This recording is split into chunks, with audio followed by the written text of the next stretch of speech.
안녕하세요.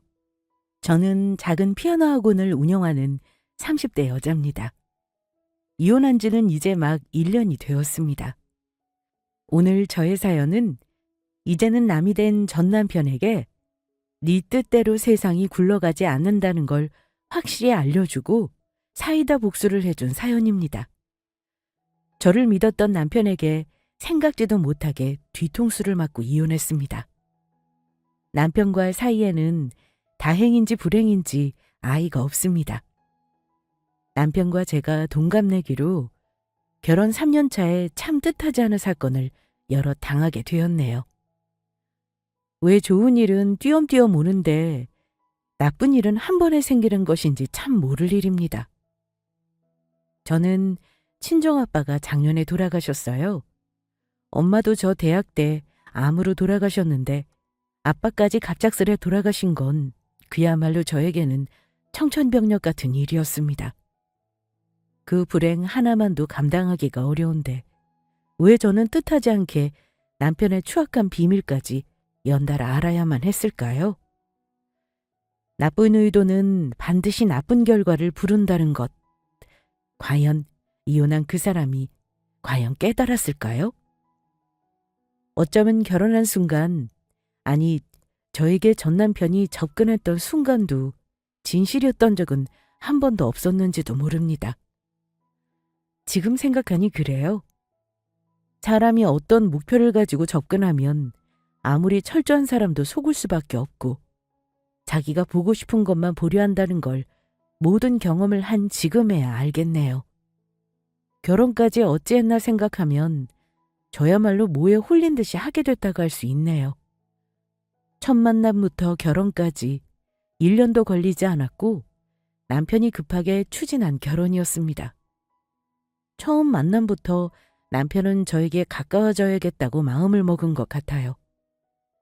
전 남편을 만난 건 우연이었지만 그 다음 만남은 목적을 이루기 위한 고의였던 것 같습니다. 남편을 만난 건 제가 28의 나이로 가게 오픈을 막 준비할 때였습니다. 남편은 제가 들어가는 상가에서 작게 식당을 하는 사장이었고 저는 그 위층에 피아노 교습소를 차렸거든요. 같은 건물에 있다 보니까 끼니를 때울 요량으로 몇 번 가게 되었고 제가 2층에 피아노 학원 원장이라고 얘기를 하니 반가워하면서 대화를 튼 게 처음이었습니다. 아, 여기 2층에 들어오시는 원장님이시구나. 하긴 2층에 학원 자리로 딱이죠. 꽤 어려 보이시는데 혹시 실례가 아니라면 나이가 어찌 되는지 물어봐도 될까요? 저 28살이에요.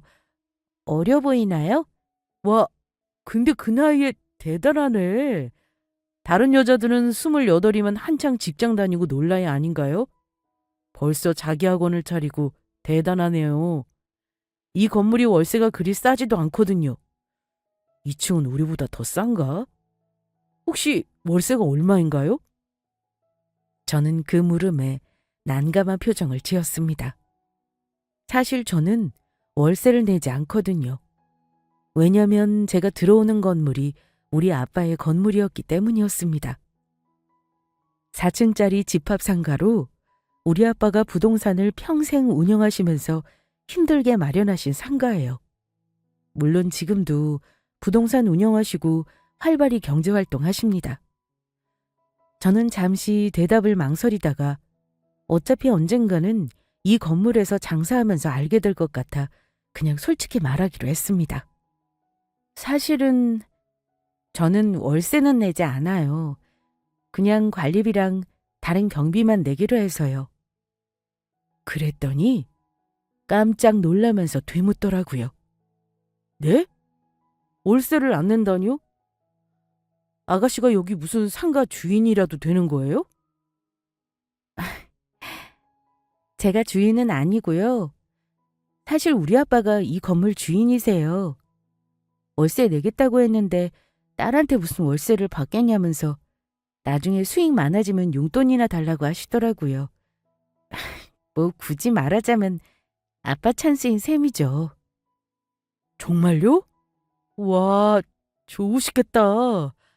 아빠가 이 건물 주인이라니. 이거 초면에 내가 너무 많은 걸 알았네요. 아무튼 종종 뵙겠네요. 우리 가게에도 종종 와주세요. 이렇게 만난 것도 인연인데. 그 첫 만남을 시작으로 남편을 생각보다 자주 보게 되더라고요. 제가 본격적으로 학원 오픈하고 나서 어쩐지 자꾸만 만날 일이 생겼습니다. 정확히 말하면 그 사람 호의에 보답할 일이 자꾸만 생겼어요. 저에게 커피랑 간식을 가져다 준다거나 점심 도시락을 학원으로 갖다 준다거나 하는 일들이요. 그래서 저도 작게 한 번씩 차를 사고 밥을 사고 하다 보니 어느 순간 통성명도 하고 각자의 개인 사정을 조금씩 알게 되면서 가까워지게 되었습니다. 그 사람은 저보다 4살이 많았고 대학교를 다니다가 중퇴하고 사업을 시작했다더라고요. 여러 가지는 했는데 몇 번 말아먹었고 지금은 이 건물에서 식당을 하고 있다고 하더군요. 저와 동갑인 여동생이 하나 있는데 동생은 유치원 교사라고 했습니다.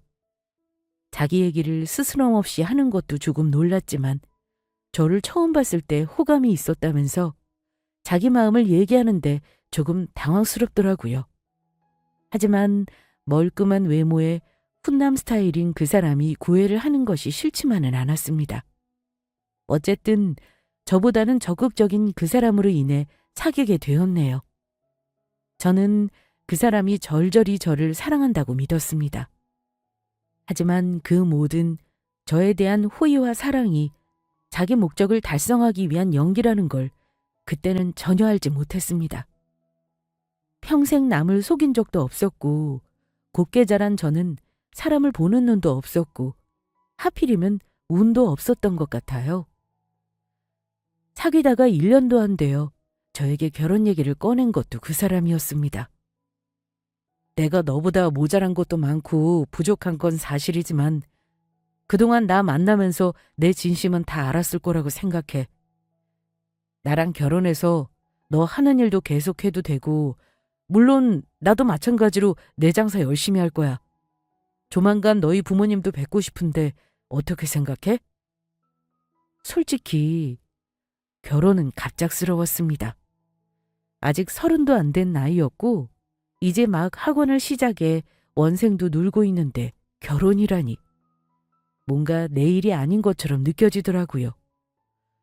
조금 생각할 시간을 달라고 했는데 고민 끝에 아빠에게 말씀드려야겠다고 마음을 먹었습니다. 저는 무남동녀 외동딸인데다 대학교 때부터 아빠랑만 줄곧 살았습니다. 다른 집 보면 아빠랑 딸이 대면대면한 경우도 많은데 저는 아빠와 친근하게 지내는 편이에요. 아빠와 대화도 많이 하고요. 저 대학교 때 아무리 바쁜 일이 있어도 연주회나 행사 있으면 한 번도 안 빠지고 멋지게 차려입고 오시던 분입니다. 처음에 만나는 사람이 있다고 했을 때 아빠가 사실은 걱정을 많이 하셨어요. 그 이유가 좀 황당했지만 월세가 몇 번 밀린 적이 있다고 하셨습니다. 아니, 그 일진 사장이 너 좋다고 할 줄은 몰랐네.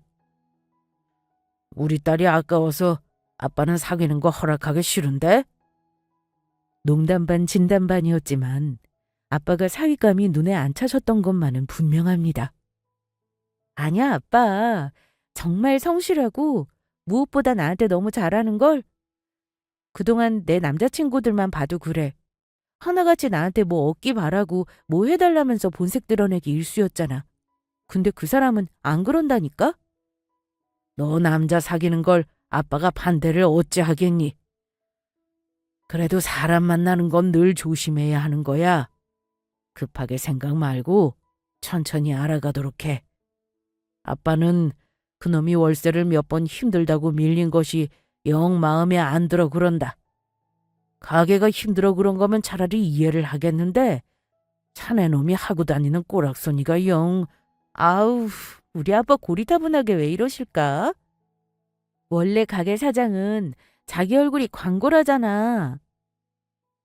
그렇게 말했던 분이셨는데 내가 결혼을 한다고 하면 당연히 반대하실 것 같았습니다. 하지만 아빠는 제가 결혼을 생각한다는 말에 한참 동안 말이 없으시더니 얼굴이나 한번 보자고 하셨습니다. 이미 얼굴은 알지만 정식으로 보자는 의미셨죠. 우리 아빠에게 인사 온 그 사람은 처음에는 긴장한 듯 했지만 이내 아빠에게 스스럼 없이 굴었습니다. 워낙 사람을 많이 상대하는 사람이라 너스레는 원체 좋기도 했지만 아빠에게 잘 보여야 했으니 멍멍 짖으라면 짖는 신유까지 할 정도로 싹싹한 태도였어요. 우리 아빠는 그 사람이 무슨 일 하는지야 알고 있었으니 더는 묻지 않았습니다. 다만 가족이 어찌 되는지, 사는 곳이 어딘지, 결혼을 하게 되면 어디에 살 생각인지 현실적인 문제를 물으셨어요. 그러다가 마지막을 묻겠다면서 딱 한 가지를 더 물으셨습니다. 자네, 우리 선영이 사랑하나? 살면서 우리 딸이 싫어하는 일 절대로 안 하고 늘 존중하며 살 각오가 되어 있느냐 이 말이야. 아빠의 그 물음에 아주 자신 있게 대답했습니다. 그럼요. 제가 선영이를 더 좋아합니다. 장인어른, 먼저 쫓아다닌 것도 저고 결혼하자고 조른 것도 저예요. 설마 제가 아무 준비 없이 선영이 달라고 하겠습니까? 지금 장인어른이 말씀하신 건 제일 기본으로 생각하고 있습니다. 믿어주십시오. 나는 우리 딸 눈에서 눈물 나게 하면 언제라도 결혼 무르는 거 어렵지 않은 사람이야. 자네 말 믿고 우리 딸이 좋다니 결혼시킬 테지만 내 말 똑똑히 명심하게. 우리 딸 꼭 행복하게 해줘. 형제 자매 없는 외동에 나한테는 각별한 딸이야. 알겠나? 남편은 우리 아빠 눈에 들려고 참 애를 많이 썼어요. 딸 데리고 가서 절대 고생 안 시킨다며 걱정 말라고 온갖 큰소리를 쳤고 아빠도 몇 번 더 예비서 일을 만나시더니만 점차 마음을 여셨습니다. 저도 물론 예비 시댁에 인사하러 가서 환영받았습니다. 시댁 입장에서는 제가 로또였을 겁니다. 그러니 처음에 저에게 시자짓 같은 거 절대 할 수 없었어요. 행여 내 입에서 파혼하자는 말 나올까봐 엄청 눈치도 많이 보시면서 결혼 준비한 것 같네요. 저는 그때 시어머니와 신우가 제 눈치를 봤다는 걸 몰랐습니다. 나중에 결혼해서 돌변한 어머니와 신우가 저에게 결혼 전 자기들이 할 말 있어도 다 참았다고 노골적으로 말하는 거 보고 기가 찼던 기억이 있어요. 남들은 결혼 준비하다가 파혼도 많이 하잖아요. 저는 대부분 제가 하고 싶은 대로 시댁에서 다 맞춰주셨고 상견례 때도 시댁에서는 집도 못 해주는 형편에 며느리에게 바라는 거 없다고 둘만 잘 살면 된다고 하셨어요. 그러다 보니 결혼까지도 큰 문제 없었고요. 그런데 결혼하신 우리 구독자분들 한번 생각해 보셔요. 결혼해서 언제까지가 가장 좋았는지요. 저는 단언컨대 신혼여행 때까지가 가장 좋았다고 생각합니다. 여행 갔다가 시댁에 인사드리러 간 그 시점부터 아, 내가 뭔가 실수했나 하는 느낌을 받았으니까요. 신혼여행지에서 사온 선물을 시부모님과 시누이에게 나눠주는데 시누이가 제가 사온 선물이 마음에 안 든다며 타박을 하더군요. 저는 한정판 향수를 사갔는데 그게 마음에 안 든다길래 황당했죠. 제가 놀랍게 생각한 건요. 신우의 철없는 행동을 꾸짖는 사람이 그 집에 아무도 없다는 겁니다. 어쩌냐. 니들이 좀 신경 쓰지 그랬어.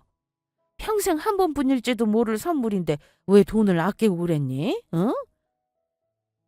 그러게. 나 정말 실망이다. 오빠가 이런 거 산다고 해도 언니가 좀 말리고 센스 있게 고를 것이지. 언니 정말 센스가 없네요. 아가씨, 이해해 주세요.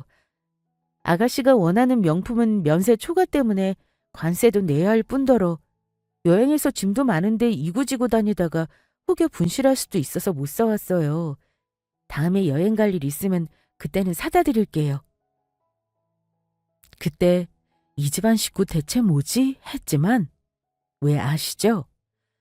나만 이상하고 다른 식구들은 전부 정상인 듯 가스라이팅 당하는 거요. 그 상황이 딱 그랬습니다. 한순간에 시댁 식구 선물도 제대로 안 사온 파렴치한 며느리가 되어서 나도 모르게 사과를 하고 있더라고요. 나중에 생각하고 혼자 이불킥했지만 지금 생각해도 어이없는 일 중에 하나입니다. 결혼하고 돌변한다는 말은 저에게는 해당하지 않는 일인 줄만 알았는데 마치 다른 사람이라도 된 듯 남편을 비롯해 시가 식구들은 저를 똘똘 뭉쳐 따돌리는 듯한 느낌을 받았으니까요. 남편도 그렇고 시어머니도 그렇고 결혼 전에는 간이고 쓸개고 다 빼줄 것처럼 하더니만 결혼하고 나니 자꾸 저를 외톨이로 만들려 하더라고요. 그래서 친구들 만나면 시댁과 갈등 얘기를 하며 한탄도 많이 했습니다. 결혼한 친구들은 대부분 저를 이해해 주더라고요. 각자 자기가 당한 시집살이를 성토하는데 그나마 저는 양반축이었죠. 물론 그때까지만요. 그중 한 친구가 하는 말이 기억나긴 합니다. 너 시댁 식구들 조심해. 결혼 전에야 만약 사람 좋은 척 누가 못하겠어? 결혼하고 난 다음이 중요하지. 너희 시모 친정 잘 사는 거 다 알고 있다며. 견물생심이라고 잘 사는 며느리 들어왔는데 과연 가만히 있을까? 어떻게든 덕 보려드는 게 사람 마음이지. 그러게.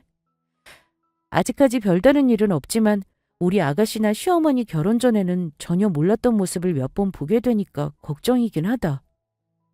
그럴 때 네 신랑 태도가 중요한 거지. 중간에서 끊어낼 거 끊어내고 확실하게 마누라 편 들어줘야 네가 안 힘들거든. 초반에 남편 교육 잘 시켜놔. 결혼식 때 보니까 여자 말은 잘 듣게 생겼더라. 그때 친구 말이 절반은 맞고 절반은 틀렸죠. 친구 말대로 시댁에서는 저에게 노골적으로 덕보기를 바랐고 남편은 제가 교육시킬 만큼 여자 말을 잘 듣는 사람이 아니었습니다. 결혼 전에는 세상 좋은 시모 시누이처럼 굴었는데 아니라는 걸 알게 되기까지는 그리 오래 걸리지 않았습니다. 신혼여행 다녀왔을 때 선물 때문에 심통 부린 신우만 봐도 딱 답이 나오죠. 시작은 살고 있던 신혼집이었습니다. 상견례 때 우리 아빠가 딸 편하게 살라고 집 걱정 말라고 했을 때 머리까지 조아리면서 송구스러워 어머니는 우리 아빠 재산은 며느리 것이고 며느리 것은 곧 아들 것이라고 생각하시는 분이었습니다. 사실 신혼집은 제 명의는 아니었고 우리 아빠가 원래 세해놓고 계시던 아파트를 우리 신혼집으로 내주셨습니다. 그런데 결혼하고 고작 1년 지났을 때부터 어머니가 자꾸만 신혼집 명의를 얘기하시더라고요. 그 무렵에 어머니가 꺼낸 집 명의 문제는 그리 좋은 의도로 느껴지지 않았습니다. 예, 뭐 하나 물어보자. 너희 지금 사는 집은 아버지가 어차피 네 것으로 주신다는 거지? 글쎄요, 어머니. 저는 자식이라고 아버지 재산 당연히 내 거라고 생각하지 않아서요. 지금은 아빠 덕에 집에 큰 돈을 안 썼으니 다행이고 감사해서요. 열심히 벌어서 이 집 보증금 아빠가 빼주신 만큼은 돈 모아서 갚으려고 하는데요. 뭐? 네 친정아버지 돈을 드리겠다는 거야? 얘도 참. 설마 아니 네 아버지가 너한테 돈 받자고 이 집 주셨겠니? 줘도 안 받으시겠지. 시어머니 말도 일리가 있지만 저는 왠지 어머니가 당연하게 내 것이라고 생각하시는 게 싫어 대답하지 않았습니다. 그래서 말인데 이 집 니들이 가지는 건 너하기에 달린 거 알지?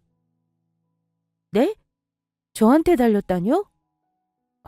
그게 무슨 말씀이신지 제가 뭘 어쩌라는 말씀이세요? 무슨 말이긴! 직접적으로 말을 해야 알아듣니? 아빠를 좀 졸라보라는 거야. 계속 니들이 살 집이잖아. 그냥 하루라도 빨리 니들 부부 앞으로 해달라고 하면 네 아버지가 안 된다 하실 뿐이겠어? 우리 부부 앞으로 해달라고 하라니 어머니. 설마 이 집을 남편이랑 저랑 공동 명의해라, 뭐 그런 말씀이세요? 들으면서도 어이가 없어 되물었는데 어머니는 되려 더 놀라며 저에게 이러시더라고요. 어머, 당연하지. 그럼 네 명의로 해달라고 하는 줄 알았어? 부부인데 당연히 공동 명의로 해야지. 반대 입장이 되어도 마찬가지야. 내가 만약 재산이 있어서 결혼한 아들 집 해준다고 하면 당연히 며느리랑 공동 명의로 해줄 거다. 내 말 무슨 뜻인지 알지?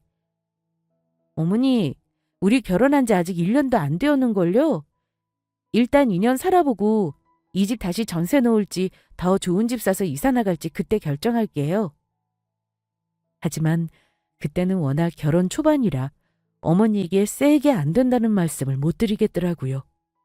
그래서 적당히 둘러대고 넘어갔습니다.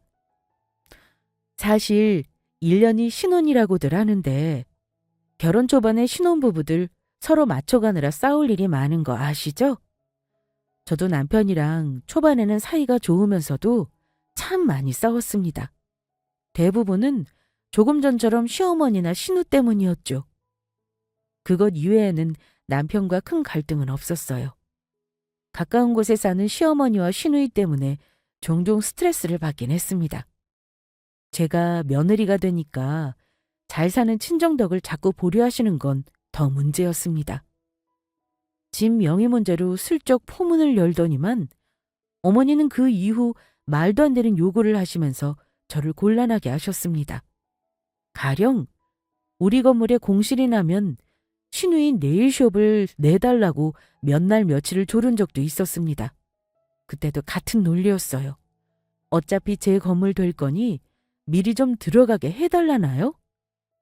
그거 거절하면서 시누이에게 차마 말 못할 소리까지 들었습니다. 하지만 이런 갈등 속에서 남편은 중간에서 중재를 하지 않았어요. 오히려 저에게 가족을 생각하지 않는다며 타박을 했습니다. 더 황당한 건 아빠 건물에 식당을 하면서 월세를 왜 내야 하는지 모르겠다는 어이없는 말까지 해서 부부지간에 큰 싸움을 하기도 했습니다. 결혼 전에는 우리 아빠에게 저를 공주 대접하겠다던 남편은 시어머니에게 제가 싹싹하게 굴지 않는다는 이유로 저와 다투는 일이 많아졌고 무엇보다 월세 문제로 다투고 나서는 저와 2달이 넘게 냉정관계로 지내기도 했습니다. 황당한 건요. 난데없이 자기 가게를 우리 아빠 건물에서 빼겠다고 하더라고요. 계약 기간이 다 되기도 했고 식당이 힘들어서 이번엔 당구장을 해보겠다나요? 하지만 1층에는 당구장을 할 수 없고 건물 용도 변경 문제도 있어서 제가 다른 건물에서 하라고 했더니만 이번에는 당구장 차리면 상가 월세를 내달라고 하대요. 당연히 싫다고 했죠. 부부 사이라 해도 우리나라는 엄연히 부부 별산지 아닙니까? 부부인데 당연히 돈 있는 쪽에서 도와줘야 한다는 건 거지근성 아닌가요? 내가 장인어른 건물에서 큰 돈 못 번 건 다 월세 때문이야. 그깟 월세 사위한테 꼬박꼬박 받으셔야 했대? 당구장 초기 자본금 내가 다 부담하는데 당분간 당신 피아노 학원 월세 낸다 생각하고 나 도와주면 얼마나 좋아. 아니, 당신은 어떻게 돈 달라는 말을 쉽게 할 수가 있어? 입장 바꿔서 내가 당신이라면 어머니가 며느리라고 월세도 안 받고 해줄 것 같냐고. 애초에 이런 요구를 한다는 것 자체가 나는 이해가 안 간다. 어쨌든 그럼 싫다는 거네. 좋아. 내가 알아서 할 테니까 앞으로 일어나는 일에 일체 신경도 쓰지 말고 간섭도 하지 마. 알겠어? 돈도 없으면서 뭘 어떻게 알아서 한다는 건데. 차라리 안 되는 가게 접고 취직을 하던가 아니면 내 학원 차량 기사라도 하지 그래? 나더러 당신 학원 차량 운전이나 하라고? 참나. 남편을 얼마나 우습게 알면 나랑 우리 가족을 당신은 늘 거지 취급하네. 저 역시 남편과 시댁에 대한 불만이 쌓인 터라 말이 곱게 나가지만은 않았습니다. 큰 싸움 이후 남편은 정말 아빠 건물에서 가게를 빼겠다고 하더니만 가게 인수해서 들어올 사람이 없으니 권리금도 못 받고 원상복귀를 해버리더라고요. 그리고는 당구장을 인수해 운영한다고 저에게 10분 거리 상가를 알려주긴 했습니다. 이런 우여곡절이 있었지만 그래도 남편이 하는 일이니 어쩌겠습니까? 제가 남편 당구장 자리 잡을 때까지는 몇 달간만 월세를 내준다고 했죠. 그제야 남편도 저에게 마음이 좀 풀린 듯 했습니다. 하지만 남편은 당구장을 하면서 가정에 더 신경을 쓰지는 않았어요. 당구장이 남편 친구들의 아지트가 되면서 밤늦게 귀가하는 일도 잦았습니다. 주말에도 오픈을 해야 하다 보니 거의 쉬는 날이 없었고요. 하지만 차라리 남편이 바쁘니 싸울 일은 없어서 좋더라고요. 그런데 고단한 저의 일상생활에서 가장 큰 불행이라고 할 만한 일이 생겼습니다. 바로 갑자기 아빠가 쓰러지신 건데요. 평소에 혈압만 있으셨고 다른 지병은 없으셨던 아빠가 갑자기 쓰러지신 게 그 무렵이었습니다. 평소와 다름없이 수업을 하고 있는데 아빠 부동산에서 같이 일하시는 실장님이 연락을 하신 겁니다. 아빠가 갑자기 쓰러지셔서 119에 실려가셨다는 연락을 해주셨는데 저는 처음에 농담인 줄 알았어요. 그 정도로 현실감이 없었습니다. 정신없이 보조 선생님께 학원을 잠시 부탁하고 병원에 달려갔는데 아빠는 이미 심정지로 의식이 없는 상태로 병원에 도착하셨다는 설명을 들었습니다. 몇 번의 심정지가 왔고 심폐소생술로 맥박은 살려놨으나 몇 번의 심정지가 더 올지 모르니 마음의 준비를 하라더군요. 그동안 저는 아빠가 이렇게 갑작스레 돌아가실 거라는 걸 한 번도 생각한 적이 없었습니다. 그래서 남편에게 당장 연락도 못하고 발만 동동 구르고 있었습니다. 겨우 정신을 차리고 남편과 유일한 친척인 고모에게 연락해 소식을 알렸습니다. 놀라긴 남편도 마찬가지였습니다. 저에게 몇 번이고 아빠가 의식 없다는 게 확실하냐며 물어보더라고요. 헐레벌떡 가게를 닫고 남편이 달려왔을 때 저는 이미 아빠의 사망 선고를 듣고 엉엉 울고 있었습니다. 여보, 어찌 된 거야? 장인어른은? 아빠, 조금 전에 가셨어. 더는 심폐소생술로는 힘들대. 어떡해 여보. 나 우리 아빠 너무 불쌍해. 나 결혼해서 여행도 한번 못 모시고 갔는데 이렇게 갑자기 가실 줄 알았으면 조금만 아빠랑 더 자주 연락하고 보고 살걸. 여보, 일단 정신 차려봐. 아니다. 내가 다 알아서 할 테니까 당신은 일단 부고부터 전해. 장인어른 빈소는 차려야 조문객을 받을 거 아니야. 슬퍼서 정신없는 저와는 달리 남편은 제정신이어서 다행이었습니다. 아빠가 돌아가셨다는 걸 믿을 수 없어서 몇 번이고 다시 아빠가 누워 계시던 침상을 봤지만 아빠는 이미 영안실로 옮겨진 후였죠. 제가 너무 슬퍼하니 남편은 제가 해야 할 일을 알아서 해주기 시작했습니다. 이때는 남편이 든든했어요. 그래도 남편이 최고구나. 만약 혼자였으면 나는 어찌했을까 생각하니 정말 막막했을 것 같더라고요. 바로 장례식장을 잡고 남편은 지인들과 가족들에게 부고를 전했습니다. 저도 눈물을 닦고 상조회에도 연락하고 지인들에게 아빠의 부고를 알렸습니다. 얼마 후 아빠 친척분들과 친척들 등등 조문객들이 속속들이 도착해서 아빠가 갑자기 돌아가신 소식을 듣고 다들 놀라셨다며 저를 많이 위로해 주셨습니다. 초저녁에는 시어머니와 시누이도 빈소에 와서 저를 위로해 주셨어요. 그동안 갈등이 꽤나 있는 사이였어도 아빠가 돌아가셨다는 소식을 듣고는 시어머니도 많이 놀라신 듯 했습니다. 아니, 그렇게 건강해 보이던 양반이 어쩜 이럴 수가 있다니? 많이 놀랐겠다. 장례 잘 치르려면 너도 힘내야지, 응? 뭘 좀 챙겨 먹었니? 네, 어머니. 와주셔서 감사합니다. 당연히 내가 와야지. 너 지금 얼굴 엉망이야. 조금 앉아서 쉬도록 해. 손님 많이 없을 때 쉬어야지 버틴다, 응? 눈을 좀 붙이려 했지만 잠이 안 오고 계속 눈물만 나더라고요. 그래도 남편과 어머니가 와주신 게 너무 감사했습니다. 장례가 끝나면 지금껏 서운했던 마음 고이 접어놓고 다시 잘 지내볼 노력해야겠다고 마음먹게 되었죠. 늦은 시간이 되니 남편의 친구들도 속속들이 빈소에 도착했습니다. 장례식에 사람이 없으면 어쩌나 걱정했는데 남편은 자기 지인들에게도 장인의 부고를 많이 알렸더라고요. 저는 결혼식 때 보고 거의 처음 보는 남편의 친구들이었는데요. 와주신 게 너무 감사했습니다. 그렇잖아요. 부친도 아니고 빙부 장례에 친구들이 오는 건 요즘 같은 세상에 쉬운 일은 아니죠.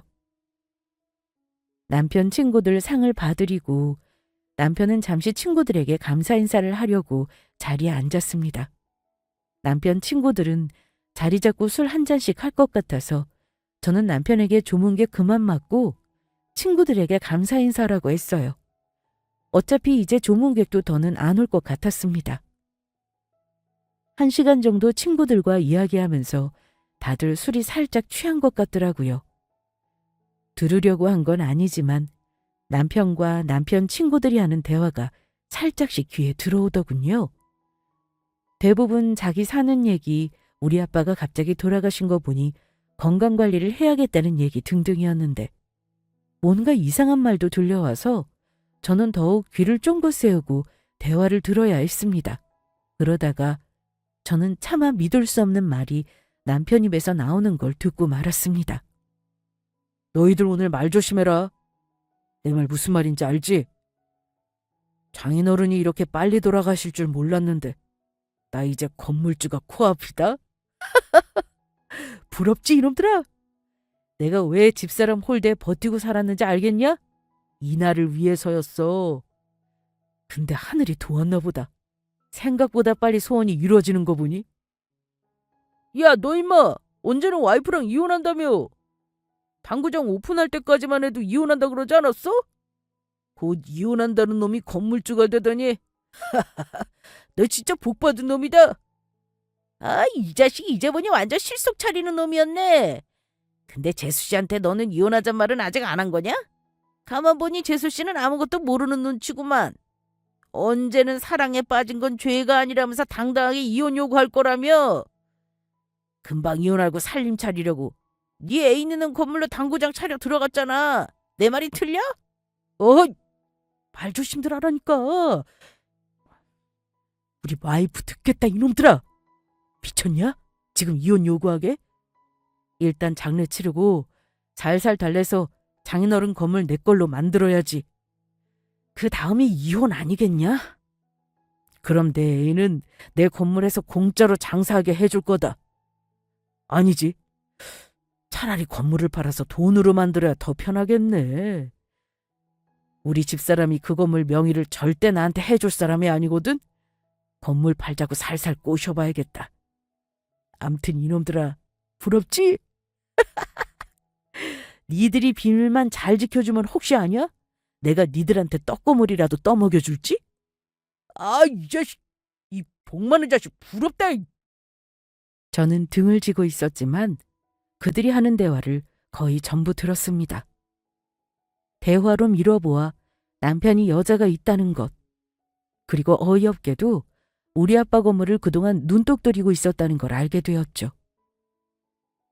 남편은 제가 듣지 못했을 거라 생각하겠지만 그날 밤새 저는 엉엉 울었습니다. 아빠 영정사진 앞에서 엉엉 엎드려 울었어요. 잠시나마 남편을 믿음직스럽다 생각하고 시댁과 잘 지내보려 마음먹었던 제가 너무나 불쌍해서, 그리고 딸 얼굴도 못 보고 하루아침에 돌아가신 아빠가 너무 안쓰러워서 엉엉 울었어요. 남편은 제가 모든 사실을 알았다는 것도 모른 채 장례식 내내 어찌나 살갑게 저를 챙겼는지 모릅니다. 아마 그때부터 저에게 공을 들일 작전을 짰겠죠. 저는 장례식 기간 동안 아빠를 보내주면서 마음속에서 남편도 떠나보냈습니다. 아빠를 납골당에 모시고 오는 날 남편이 슬쩍 아빠 유산 얘기를 묻더군요. 장인어른이 너무 갑자기 돌아가셔서 당신 유산 상속 문제 빨리 처리해야겠다. 현금 자산이랑 장인어른 부동산은 당신이 다 파악하고 있지? 저는 이혼 준비가 제대로 마무리될 때까지는 남편의 속내를 알았다는 사실을 말하지 않을 작정이었습니다. 대충 알고 있어. 되도록 빨리 처리해야겠지. 아빠 건물은 팔지 말지 고민 중이야. 나는 아빠처럼 관리하기 힘들 것 같아서. 여보. 갑작스럽겠지만 차라리 그 건물을 내 명의로 해주면 어때? 건물을 팔기는 너무 아깝잖아.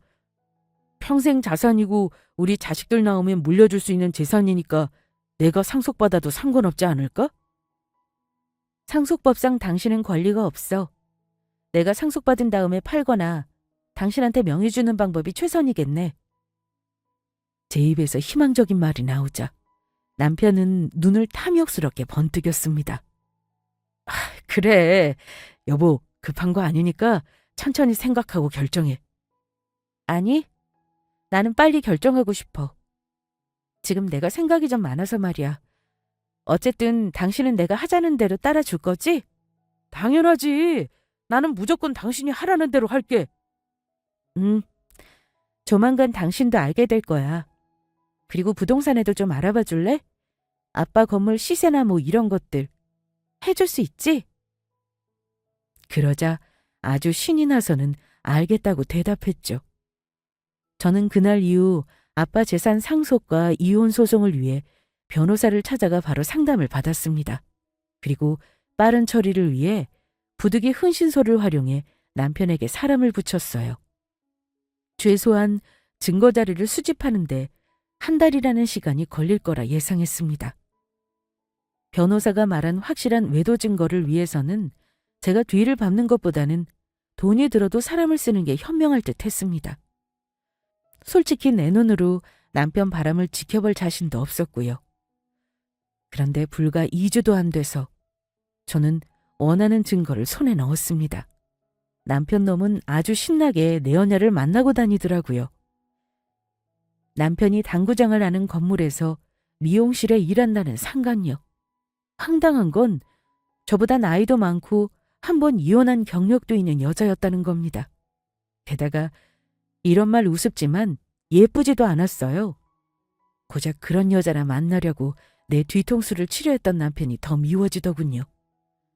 그 여자는 아예 주변에서 남편의 본처인 줄 알 정도로 뻔뻔하게 우리 남편과 공공연하게 연애를 즐기더라고요.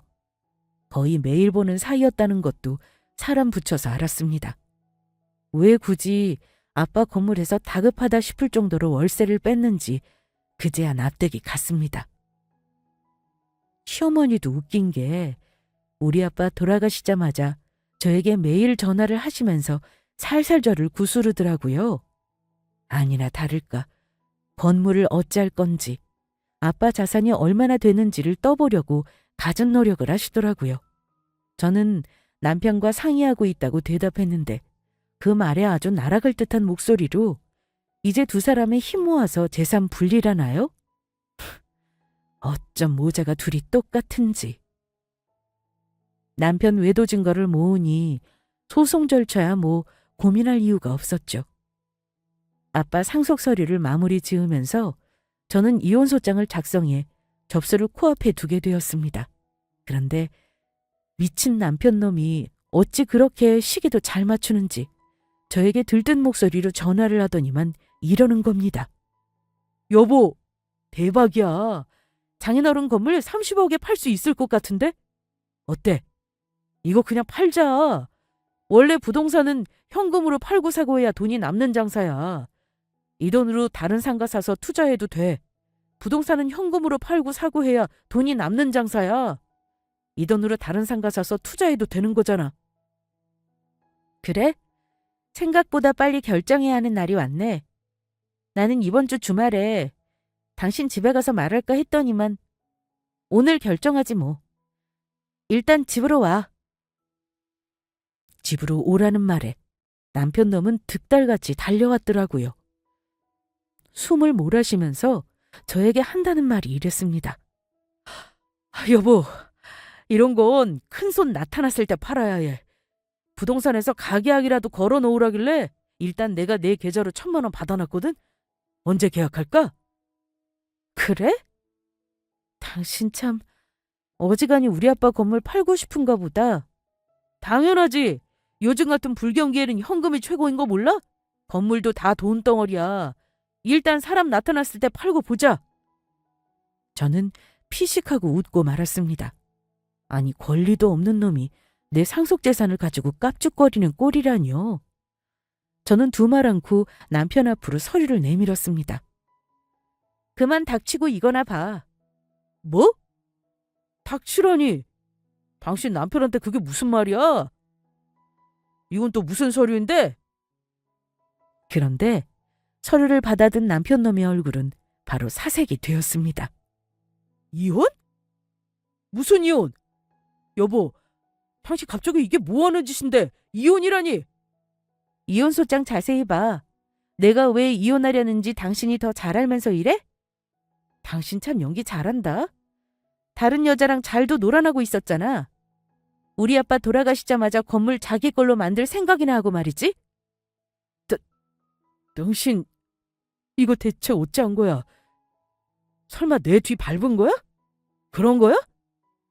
참. 당신 기억 안 나? 우리 아빠 장례식장에서 아주 뚫린 입이라고 술술 털어놓더구만. 세상에 비밀이 어딨어? 네 친구들이 나한테 말 안 하면 모를 줄 알았냐? 본인 입으로 술술 불어놓은 걸 후회해? 이 인간아? 여보, 아니야. 진짜 아니야. 내가 당신하고 이혼할 거면 이렇게 건물 신경 쓰고 좋은 가격에 팔자고 하겠냐? 그 여자는 내가 당구장 낼 때 도움을 받은 게 있어서 그래. 그냥 별거 아닌 여자야. 혼자 미용실 하는 게 안 됐어서 같이 밥 몇 번 먹은 게 다야. 정말이라니까? 당신은 별거 아닌 여자랑 대낮에도 숙박업소를 가나 봐? 개소리 말고 오늘 당장 내 집에서 짐 빼라. 아참. 그리고 당신 내연년 되도 전에 아마 그 자리 조만간 빼야 할 거라고. 내가 그 자리에서 장사 못하게 조치를 해놓은 게 있거든. 망신당하기 싫으면 조용히 사라지라고 해라. 알겠어? 그 전에 내 위자료 말해놓은 것도 잊지 말라고 해. 아, 물론 당신도 마찬가지야. 남편은 더는 물러설 곳이 없자 읍소작전을 펼쳤지만 저는 이미 법원에 이혼소장과 상간녀소장을 접수했다고 받아쳤습니다. 남편은 절대 받아들일 수 없다며 고집을 피웠죠. 저는 남편의 그 반응을 이미 예상했던 바였습니다. 마침 걸려온 전화에 현관을 열었습니다. 제가 고용한 흥신소 아저씨들 3명이 우르르 들어와서는 그러더군요. 영씨, 짐 싸서 우리랑 조용히 나갈래요? 아니면 몇 대 쳐맞고 갈래요? 남편은 맞는 건 무서웠나 봅니다. 그제야 짐을 주섬주섬 쌌습니다. 이 인간 우리 시댁으로 보내주세요. 정확히 현관 앞에까지 데려다 주세요. 아참, 그리고 그 내연녀 가게 앞에 현수막 거는 거 잊지 않으셨죠? 가면서 잘 좀 부탁합니다. 남편은 그렇게 초라하게 내 집에서 쫓겨났습니다. 저는 상간녀 미용실에 외도 사실을 폭로하는 현수막을 내걸었어요. 물론 남편 당구장에도 마찬가지였습니다. 내가 고소를 당하더라도 그 정도 복수는 해야 하는 거 아니겠습니까? 그렇게 소송을 시작하고 당연히 난리가 났죠. 하지만 법대로 하자는 저의 말에 시가 식구들 모두 낮은 자세로 사정사정하더라고요. 남편 놈은 덜컹 가계약금을 받아놓고 계약 성사가 안 되었으니 매수하려는 쪽에서 배액 배상하라고 아주 난리를 쳤다고 하네요. 남편 놈 만나던 상간녀도 딱 저질스러운 인간인 것이요. 아마 남편 놈이 우리 아빠 건물 가지고 거들먹거리던 거에 홀딱 넘어가서는 꼬시려고 했던 것 같아요. 동네에 안 좋게 소문나고 돈도 건질 것 없다고 판단했는지 그 동네를 떠났다고 합니다. 상간녀 소송 끝날 때 두 말 없이 저에게 위자료 2,000만 원 넣어주더라고요. 안 주고 버티면 끝장을 보려고 했는데 의외더군요. 아무튼 당연히 이혼 소송은 제가 승소했고 위자료도 잘 챙겨받았습니다. 전 남편 놈은 결국 당구장도 망해먹고 시어머니 집으로 들어갔다고 들었습니다. 전 시모가 식당에 설거지를 하러 나간다고 하더라고요. 그걸 보며 남을 이용하고 등골 빼먹으려는 인간들은 결국 지가 한 행동 다 돌려받는다는 걸 새삼 깨달았습니다. 아직 이혼 서류에 잉크도 안 말랐지만 이제야 마음이 편해져서 이렇게 사연도 보내는 날이 오네요. 아빠가 살아계셨다면 저의 이혼을 절대 말리지 않고 오히려 지지해줬을 거라고 생각합니다. 저는 당분간 남자에는 관심을 두지 않고 제 학원 기존대로 열심히 운영하면서 살아보려고 해요. 지금까지 제 이야기 들어주셔서 감사드려요. 다들 저 같은 힘든 일 겪지 말고 행복하시길 바랍니다.